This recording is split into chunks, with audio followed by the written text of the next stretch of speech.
enemies will pay the price. They will pay the price.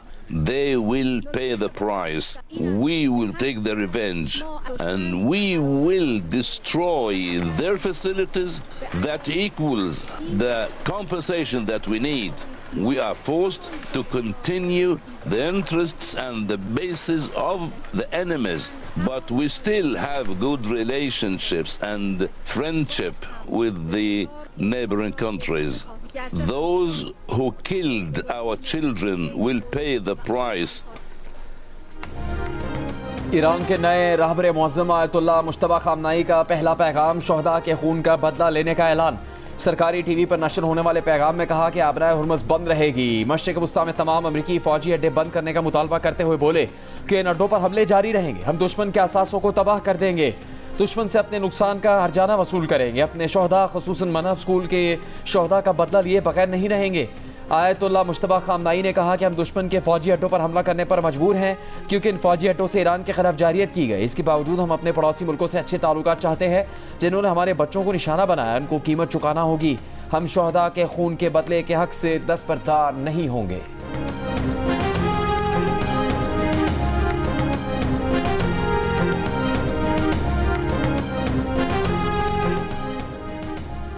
Iran को कभी एटमी हथियार हासिल करने नहीं दूंगा, अमरीकी सदर ट्रंप का सोशल मीडिया पर बयान। ट्रंप ने ईरान को बदी की सल्तनत भी करार दे दिया। कहा अमरीका दुनिया भर में तेल पैदा करने वाला सबसे बड़ा मुल्क है। जब भी तेल की कीमतें बढ़ती हैं अमरीका बहुत पैसा बनाता है, लेकिन सदर की हैसियत से मेरे लिए ज़्यादा अहम बात यह है कि ईरान को मशरिक़ वस्ता और दुनिया को तबाह करने से रोका जाए। अमरीकी जरीदे एक्सियोस के मुताबिक सदर ट्रंप का ईरान से जंग अगले 3-4 हफ्ते जारी रखने का इरादा है, जिसके बाद वो अगले इक़दाम का कोई फैसला करेंगे।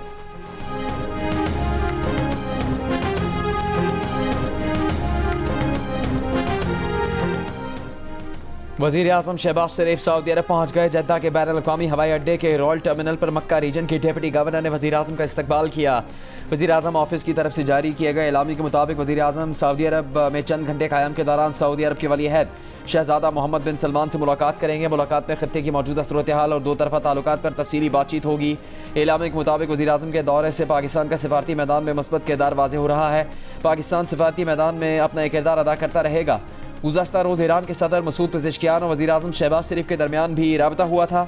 बातचीत के बाद ईरानी सदर ने कहा था कि बातचीत के दौरान खित्ते में अमन के लिए ईरान के आज़म को एक मरतबा फिर दोहराया।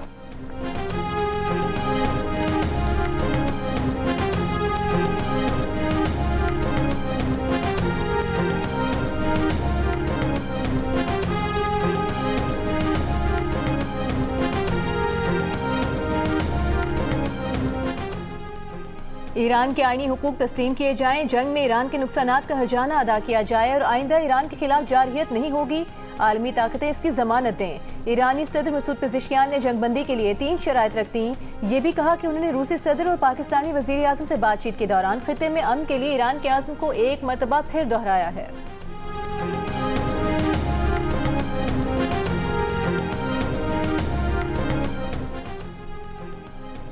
तेल के ज़खायर रिलीज़ करने से भी कीमतें नीचे ना आ सकी। आलमी मार्केट में खान तेल की कीमतें $100 फ़ी बैरल तक पहुंची, फिर $99 पर आ गई। ईरान ने रद्दमल में कहा कि दुनिया $200 फ़ी बैरल तक पहुंचने की तैयारी पकड़े। मसनूई तरीक़ों से तेल की कीमतें कम नहीं की जा सकेंगी। आबनाए हुर्मुज़ से एक बूंद तेल बाहर नहीं जाएगा। इसराइल अमरीका और इत्तेहादियों के जहाज़ हदफ बनाएंगे। जब अमरीकी सदर डोनाल्ड ट्रंप ने कहा कि कीमतें नीचे लाने के लिए अमरीकी स्ट्रेटेजिक तेल के ज़खायर से फ़ायदा उठाया जाए।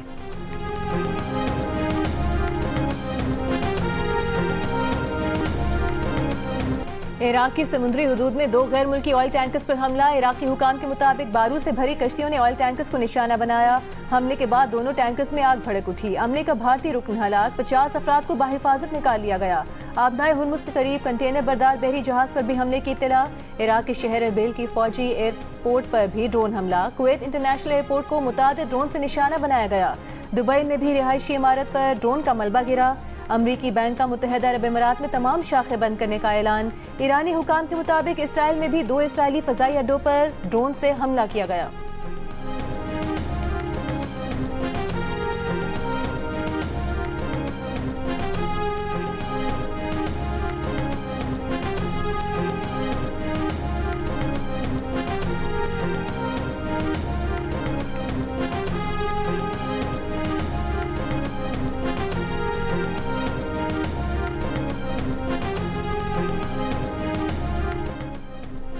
इसराइल का ईरान पर वसी पैमाने पर नए हमले शुरू करने का दावा।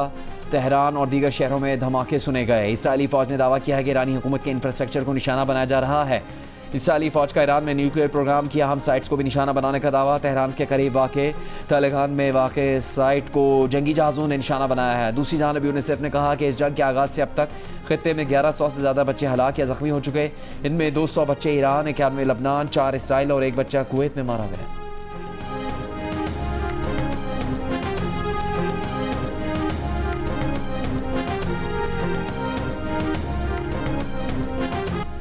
लेबनान पर भी इसराइली हमलों की नई लहर। रात से अब तक हमलों में 8 अफराद जाँ बहक। 2 मार्च से जारी हमलों में हलाकतों की कुल तादाद 687 हो गई, जिनमें 90 से ज़ायद बच्चे भी शामिल हैं। इसराइल का कहना है कि हिजबुल्लाह ईरान ने इसराइल के खिलाफ पहला मरबूत और मुश्तरका हमला किया। ईरान ने इसराइल पर मुश्तरका हमले की तस्दीक की है। इसराइली मीडिया के मुताबिक इसराइल पर 150 रॉकेट फायर किए गए। हिजबुल्लाह का कहना है कि इसराइल के दारुल हुकूमत तल अवीव के नवाह में मिलिट्री इंटेलिजेंस हेडक्वार्टर को निशाना बनाया।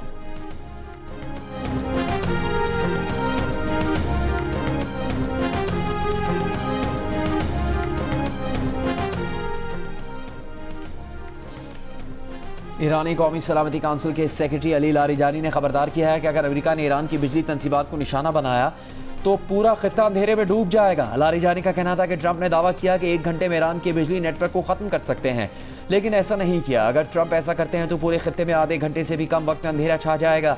अंधेरा अमरीकी फौजियों का शिकार करने का काफ़ी अच्छा मौका फराहम करता है। अरब मीडिया के मुताबिक अमरीकी सदर ट्रंप ने ईरान की बिजली तंसीबात को निशाना बनाने की धमकी दी थी।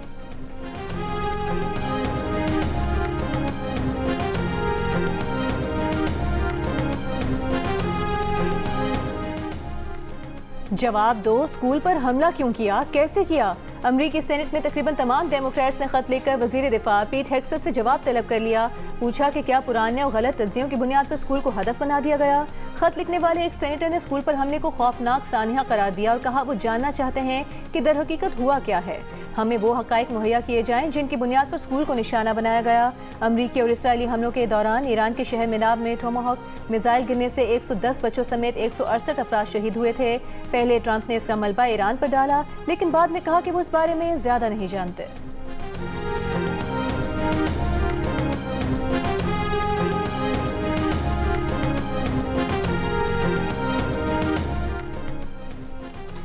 ईरान पर हमले रोकने की करारदाद मुस्तरद। ईरान के हमले रोकने की करारदाद मंजूर। अक़वाम मुत्तहिदा की सलामती काउंसिल में 2 करारदादों का नतीजा। खलीजी मुल्कों ने करारदाद पेश की कि ईरान के हमले रोके जाएं। ये करारदाद मंजूर की गई। पाकिस्तान ने भी इसके हक में वोट दिया। चीन और रूस ने वोटिंग में हिस्सा नहीं लिया। फिर रूस ने मुकम्मल जंगबंदी की करारदाद पेश की, जिसे अमेरिका ने वीटो कर दिया। ईरान के हमले रोकने वाले खलीजी मुल्कों की करारदाद में अरब अमारात ने कहा कि सलामती काउंसिल ईरान के खिलाफ मौसर और फैसलाकुन कार्रवाई करे।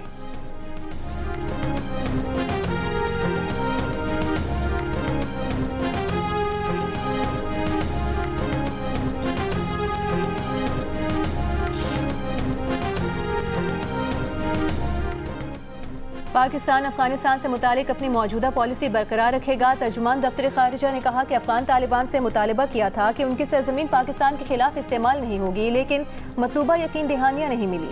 अफगानिस्तान का दौरा करने वाला वक्त पाकिस्तानी हुकूमत की इजाज़त से नहीं गया। तर्जुमान ने कहा कि ईरान के तेल बरदार जहाज़ों से मुतालिक मामलात ईरान और मुतालिका हुकूमतों के दरमियान हैं। पाकिस्तान का इस पर कोई मखसूस मौक़िफ़ नहीं। आबनाए हुर्मुज़ से मुतालिक मुमकिना राबतों के बारे में हतमी तस्दीक नहीं कर सकते।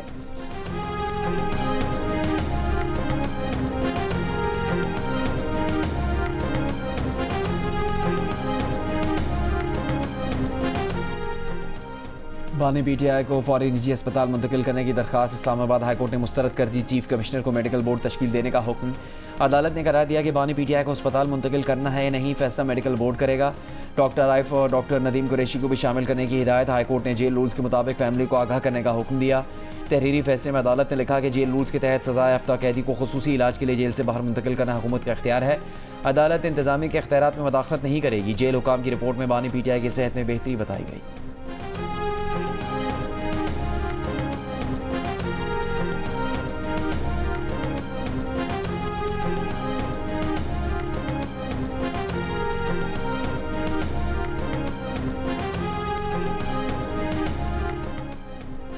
बानी ने 1000 दिन जेल में गुजारे हैं, एक दिन शिफा अस्पताल मुंतकिल कर दें तो क्या हो जाएगा। अदालती फैसले के बाद चेयरमैन तहरीक इंसाफ बैरिस्टर गौहर की दुहाई। मीडिया से गुफ्तगू में कहा कि 15 मरतबा सुप्रीम कोर्ट, 20 बार हाई कोर्ट गए, 21वीं बार तारीख पड़ गई और आज ये ऑर्डर आया। जाती मौलेज और खानदान साथ ना हो तो ये प्रोसेस नामुकम्मल होगा।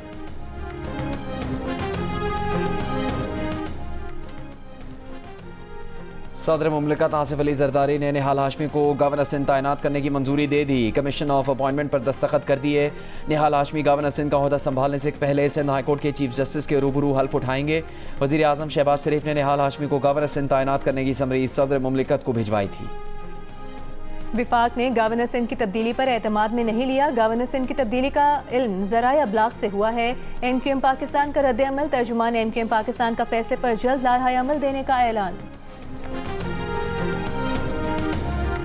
ये वाज़े तौर पर हमें पैगाम दिया है वफाकी हुकूमत और वज़ीर आज़म ने कि उन्हें अब हमारी ज़रूरत नहीं है। अब लाए अमल हमारा यही होना चाहिए कि हमें इस मसले को अपनी रेड लाइन बनाना चाहिए और फिर फौर हुकूमत से अलहदा होकर हुकूमत को खैर बात कह देना चाहिए। जब लड़ाई ख़त्म हो जाए फिर कोई घूसा उसके बाद याद आए तो फिर उस घूसे को तो अपने मुँह पे ही मार लेना चाहिए। MQM के रहनुमा फारूक सत्तार का कहना है कि गवर्नर सिंध कामरान टिसरी को हटाए जाने पर ना हमसे कोई मशवरा किया गया और ना ही हमें एतमाद में लिया गया। जियो पाकिस्तान में गुफ्तगू करते हुए कहा कि वफाकी हुकूमत और वज़ीर आज़म ने हमें ये वाज़े पैगाम दिया है कि उन्हें अब हमारी ज़रूरत नहीं, हमें अब इस मसले को अपनी रेड लाइन बनाना चाहिए और फिलफौर हुकूमत को खैर बात कह देना चाहिए।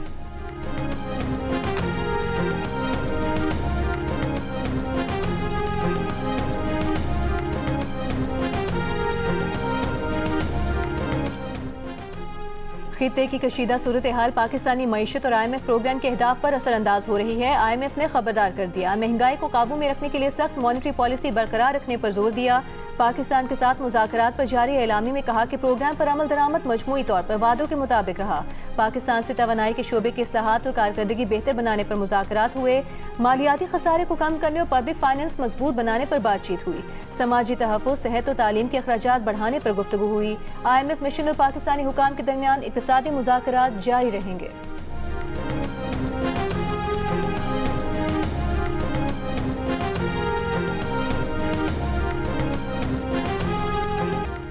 ईरानी मीडिया ने कहा है कि शहीद ईरानी रहबर मौज़म आयतुल्लाह अली ख़ामनाई की अहलिया जिंदा हैं। खानम मंसूर बाक़रज़ादे की शहादत की खबरें गलत थीं। और बरतानवी हाई कमिश्नर जेन मेरिट की इस्लामाबाद में मौलाना फजल रहमान से मुलाकात। JUI के एलामी के मुताबिक मौलाना फजल रहमान ने बरतानिया से खित्ते में सिक्योरिटी सूरत हाल पर किरदार अदा करने का मुतालबा किया। जेन मेरिट ने कहा कि हम तमाम ममालिक से राबते में हैं और अपना सिफारती किरदार अदा कर रहे हैं।